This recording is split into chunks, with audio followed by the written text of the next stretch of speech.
چین کے جو وزیر خارجہ ہیں وہ انڈیا کے national security advisor Ajit Doval کے ساتھ ملاقات کریں گے۔ انڈیا اور چین کے درمیان جو سرحدی تنازعات ہیں ان کے بارے میں ایک سالانہ ریویو ہوگا۔ کیا اب انڈیا کو امریکہ پر اسی طرح بھروسہ کرنا چاہیے جتنا وہ گزشتہ 2-3 دہائیوں سے کرنا شروع کر دیا تھا؟ امریکہ نے اپنا جوہری ٹیکنالوجی جو ہے وہ انڈیا کو فروخت دی اور انڈیا کو ایک قسم کی نئی لیول پہ لے آیا نیوکلیر ٹیکنالوجی میں۔ السلام علیکم، ثقلین امام عرض کر رہا ہوں، بین الاقوامی امور کے ساتھ آپ سے گفتگو کر رہا ہوں۔ آج ہمارا موضوع ہے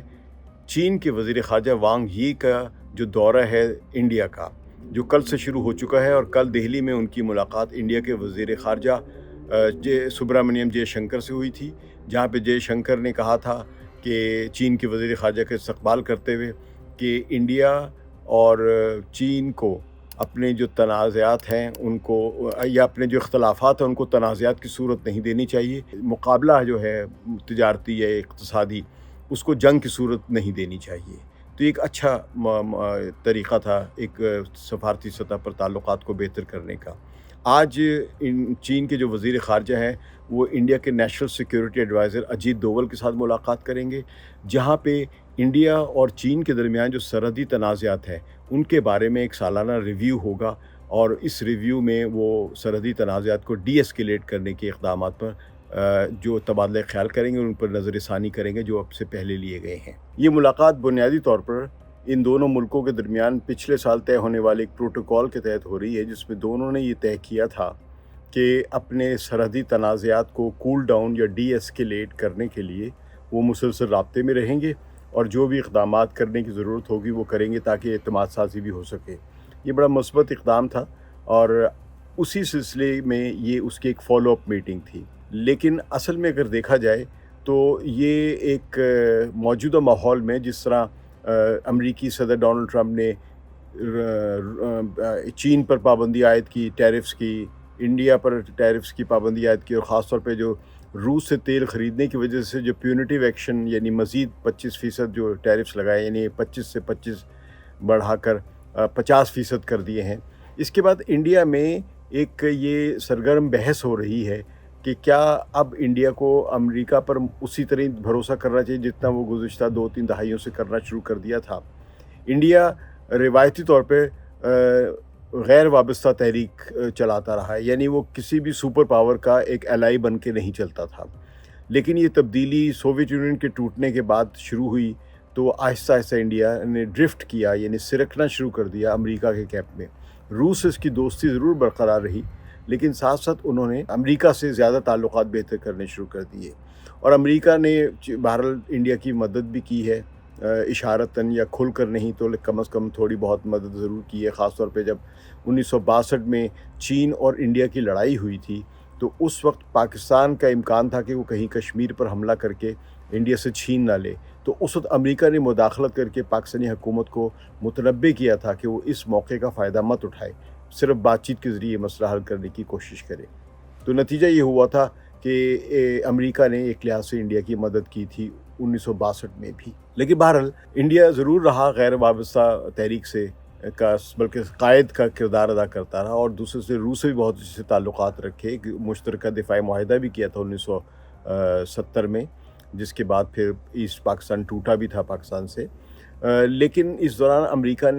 امریکہ اور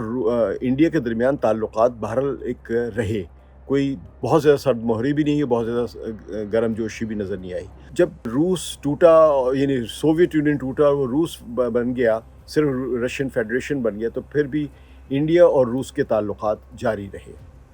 اور امریکہ کے ساتھ تعلقات میں ذرا بہتری آنا شروع ہو گئی۔ پھر کانگریس نے ریفارمز کی، اکنامک ریفارمز کی، یعنی سوشلزم کو چھوڑ کر یا سوشلسٹ اکانومی یا کنٹرول اکانومی کو چھوڑ کر بالکل فری مارکیٹ اکانومی کی طرف آئے، جس سے امریکہ خوش ہوا، امریکہ کی سرمایہ کاری بھی ہوئی، اور امریکہ سے تعلقات بھی بڑھے، امریکہ سے تجارت بھی بڑھی، اور پھر یہ آہستہ آہستہ ایک پوری جیو پولیٹیکل گیم بدلنا شروع ہو گئی۔ چین کی وجہ سے، یعنی چین کی مخالفت اور چین سے ایک دشمنی، روایتی دشمنی یا تاریخی دشمنی کی وجہ سے انڈیا نے محسوس کیا کہ اب اسے روس سے زیادہ امریکہ کی ضرورت ہے اگر کسی صورت میں اس کی جنگ ہوتی ہے چین کے ساتھ۔ تو اس طرح وہ امریکہ کے کیمپ میں زیادہ داخل ہوتا چلا گیا، کیونکہ روس کمزور ہو چکا تھا لیکن امریکہ ابھی بھی سپر پاور ہے۔ تو یہ سلسلہ ان کا سمجھے کہ 3 دہائیوں سے چل رہا ہے، 90 کی دہائی سے شروع ہوتا ہے، اور یہ منموہن سنگھ کے زمانے میں بہت عروج پر چلا جاتا ہے، جب انڈیا اور امریکہ جو ہے ایک جوہری تجارت کا، باہمی تجارت کا ایک ون ٹائم معاہدہ بھی کرتے، جس میں انڈیا کو ایک ایکسیپشن دی جاتی ہے، استثناء دیا جاتا ہے کہ وہ ایٹمی ملک ہونے کے باوجود، جوہری ہتھیار رکھنے والا ملک ہونے کے باوجود، اس پر جو پابندیاں عائد ہوتی ہیں NPT کی، ان سے ان کو استثناء دیا گیا، اور امریکہ نے اپنا جوہری ٹیکنالوجی جو ہے وہ انڈیا کو فروخت کی، اور انڈیا کو ایک قسم کی نئی لیول پہ لے آیا نیوکلیر ٹیکنالوجی میں۔ تو یہ انڈیا کی کامیابی تھی، جس کے بعد سے انڈیا اور زیادہ امریکہ کے قریب چلتا چلا گیا، اور مودی کے زمانے میں تو بہت زیادہ پولیٹیکل مائلیج بڑھ گئی، پولیٹیکل کوآپریشن، پولیٹیکل پوسچرنگ، یہاں تک کہ کوآڈ اور آکس کے معاہدے ہوئے۔ کوآڈ یہ ہے کہ جس میں انڈیا جو امریکہ کے اس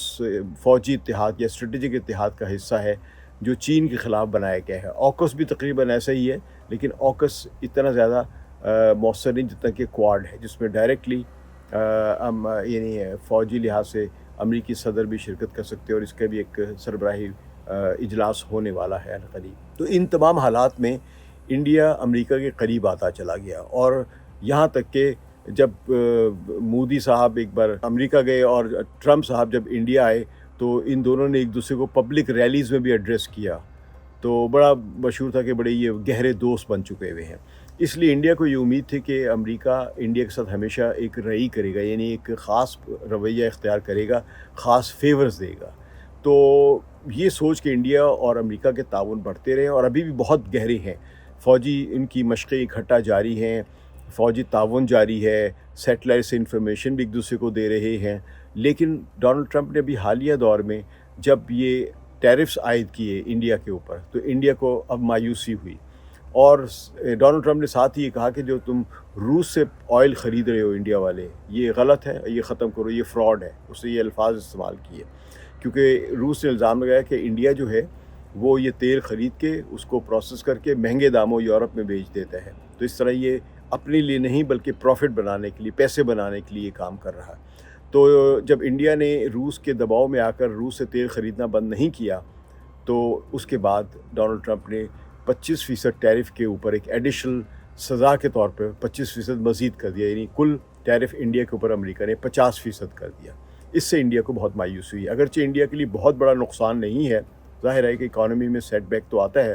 زیادہ سے زیادہ یہ اگر آئے گا تو 1/4% یا 0.5% ان کے درمیان وہ ہوگا، یعنی انڈیا کی GDP پر اثر پڑے گا، جو ظاہر ہے کہ اب جب اتنے عرصے سے اپنے فائدہ بھی تو اٹھائے نا، روس سے اتنے پیسے کمائے ہیں، تو وہ سب کچھ بیلنس ہو سکتا ہے، یعنی انڈیا کو بہت بڑا نقصان نہیں ہے۔ اس دوران انڈیا میں یہ بھی بحث چلی کہ اگر امریکہ ایسی پابندیاں لگا رہا ہے تو کیوں نہ ہم مقامی سطح پر جو چین کے ساتھ تجارت پہلے ہی سے کر رہے ہیں اس میں مزید پھیلاؤ کیا جائے، مزید وسعت دی جائے، مزید اضافہ کیا جائے۔ تو یہ بحث ہو رہی ہے، ابھی تک اس سلسلے میں کوئی خاص اجلاس نہیں ہوا ہے، لیکن اس مہینے کے آخر میں مودی صاحب جو یعنی انڈیا کے وزیر اعظم جو ہیں، یعنی اگست 31 کو وہ بیجنگ جائیں گے، جہاں پہ شنگھائی کوآپریٹو کونسل جو آرگنائزیشن ہے اس کے اجلاس میں، اس کے سربراہی اجلاس میں شرکت کر رہے ہیں۔ تو امکان یہ کہ اس میں ان کی بہت زیادہ ایک دوسرے کے ساتھ تعاون بڑھنے کا امکان ہے، کیونکہ چین نے بھی انڈیا کی اس معاملے میں حمایت کا اعلان کیا ہے کہ چین کے ساتھ جو امریکہ کا تنازع پہلے سے ہے، وہ انڈیا کا جب امریکہ کے ساتھ تنازع بڑھ رہا ہے تو وہ انڈیا کے ساتھ ایک تعاون کرے گا۔ ابھی یہ بات سیاسی بیان یا سفارتی بیان کی حد تک ہے، عملی یا ٹھوس شکل اس کی کوئی سامنے نہیں آئی ہے۔ اس پس منظر میں یہ جو حالات ہیں، اس میں چین کے وزیر خارجہ جب انڈیا آئے ہیں، یعنی گزشتہ روز، اور آج بھی وہاں پہ موجود ہے، آج بھی واپس چلے جائیں گے، تو جب گزشتہ روز آئے تو ان کی انڈیا کے وزیر خارجہ سبرامنیم جے شنکر کے ساتھ ملاقات ہوئی ہے، جس میں سبرامنیم جے شنکر نے ایک پالیسی سٹیٹمنٹ دی ہے کہ ہمیں اپنے ڈفرینسز ہیں ان کو ڈسپیوٹس میں نہیں تبدیل کرنا چاہیے، اور اپنے کمپٹیشن کو کانفلکٹ میں نہیں بدلنا چاہیے۔ یہ بڑی اچھی بات ہے اس لحاظ سے دیکھا جائے کہ انڈیا یہ دعوت دے رہا ہے چین کو کہ ہمارے اختلافات ہیں، ہم میں ایک دوسرے کے خلاف ایک دوسرے سے مقابلہ کرنے کا بھی جذبہ ہے، لیکن ان کو تنازع یا جنگ کی صورت نہیں دینی چاہیے۔ یعنی یہ ایک